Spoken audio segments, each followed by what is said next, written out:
Hi friends, అందరికీ నమస్కారం.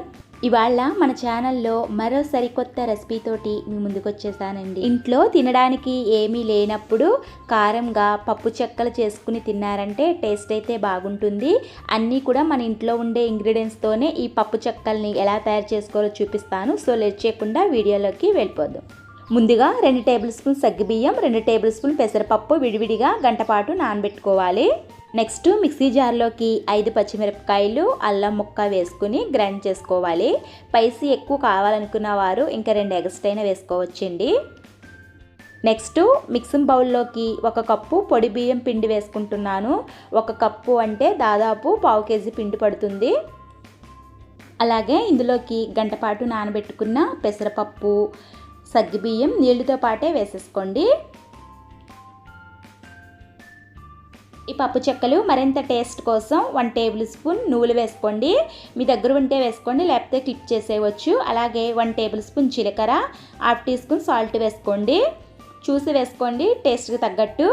అలాగే గుప్పుడే కొత్తిమీర, 2 రెమ్మల కరివేపాకు కూడా వేసుకోండి. పప్పు చెక్కలు బుల్లగా రావడం కోసం ఇందులోకి కాచిన 2 టేబుల్ స్పూన్ నెయ్యి వేసుకోండి. నెయ్యి బదులు ఆయిల్ అయినా వేసుకోవచ్చు, లేదా బటర్ అయినా వేసుకోవచ్చండి, లేదా డాల్డా అయినా వేసుకోవచ్చు, మీ ఇష్టం. అలాగే గ్రైండ్ చేసుకున్న పచ్చికారం కూడా వేసుకోండి. ఇప్పుడు ఈ మిశ్రమాన్ని నెయ్యి బాగా పట్టేలాగా కలుపుకోవాలి. ఇలా కలిపాక ఇందులోకి గోరువెచ్చని నీళ్లు వేసుకోండి. వేడి నీళ్లు వేసుకోవడం వల్ల పప్పు చెక్కలు క్రిస్పీగా, టేస్టీగా, క్రంచీగా వస్తాయండి. తప్పకుండా వేడి నీళ్ళే వేసుకోండి. నీళ్లు కొద్ది కొద్దిగా యాడ్ చేసుకుంటూ పిండిని గట్టిగానే కలుపుకోవాలండి.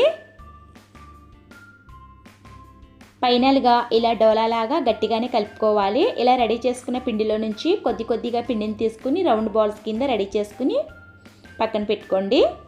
మీ అందరికీ ఒక రిక్వెస్ట్ అండి, ఎవరైతే నా వీడియోని ఫస్ట్ టైం చూస్తున్నారో వారందరూ సబ్స్క్రైబ్ చేసుకోండి, లైక్ ఇవ్వండి. మీరు ఇచ్చే లైక్ వల్ల నాకు ఎంతో సపోర్ట్ చేసిన వారు అవుతారు. ప్లీజ్ అండి సబ్స్క్రైబ్ చేసుకోండి. మన ఛానల్లో మంచి మంచి టేస్టీ అయిన హెల్తీ అయిన రెసిపీస్ ఉన్నాయండి. తప్పకుండా ఒకసారి చూడండి, మీకు నచ్చుతాయి అనుకుంటున్నాను.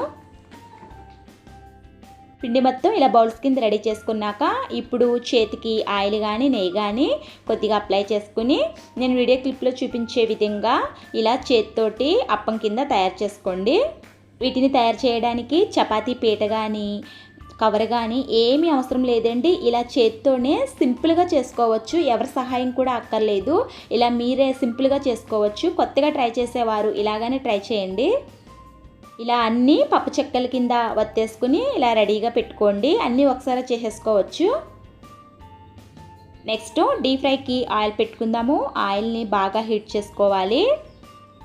ఆయిల్ హీట్ అయిన తర్వాత మనం రెడీ చేసుకున్న పప్పు చెక్కల్ని ఒక్కొక్కటిగా వేసుకుని ఎన్నైతే పడతాయో ఆయిల్లో అన్నీ వేసుకోండి. వేసుకుని ఇవి ఫ్రై చేసుకునేటప్పుడు ఆయిల్ని మోటరేట్ హీట్లో పెట్టుకుని ఫ్రై చేసుకోండి. అప్పుడే క్రంచీగా, క్రిస్పీగా వస్తాయి.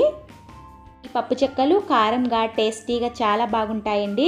నోరంతా చప్పగా ఉన్నప్పుడు ఇలా కారంగా పప్పు చెక్కలు చేసుకుని తినండి. అన్నీ మన ఇంట్లో ఉండే ఇంగ్రీడియంట్స్తోనే ఇవి గుల్లగుల్లగా, క్రంచీగా ఉండడం వలన పిల్లల నుంచి పెద్దల వరకు ఎవరైనా ఈజీగా తినొచ్చండి. చాలా టేస్టీగా ఉంటాయి. అలాగే ఎక్కువ రోజులు కూడా స్టోర్ చేసుకోవచ్చు. ఓకే ఫ్రెండ్స్, మరి ఈ టేస్టీ అయిన పప్పు చెక్కల్ని మీరు కూడా ఇంట్లో ట్రై చేసి మీకు ఎలా కుదిరాయో, టేస్ట్ ఎలా ఉందో కామెంట్ చేయండి. మరిన్ని హెల్తీ అయిన టేస్టీ అయిన రెసిపీస్ కోసం నా ఛానల్ని సబ్స్క్రైబ్ చేసుకోండి, లైక్ ఇవ్వండి. మీరు ఇచ్చే లైక్ వలన నాకు ఎంతో సపోర్ట్ చేసిన వారు అవుతారు. మళ్ళీ ఒక హెల్తీ అయిన టేస్టీ అయిన రెసిపీ తోటి మీ ముందుకు వస్తానండి. అంతవరకు బాయ్ అండి.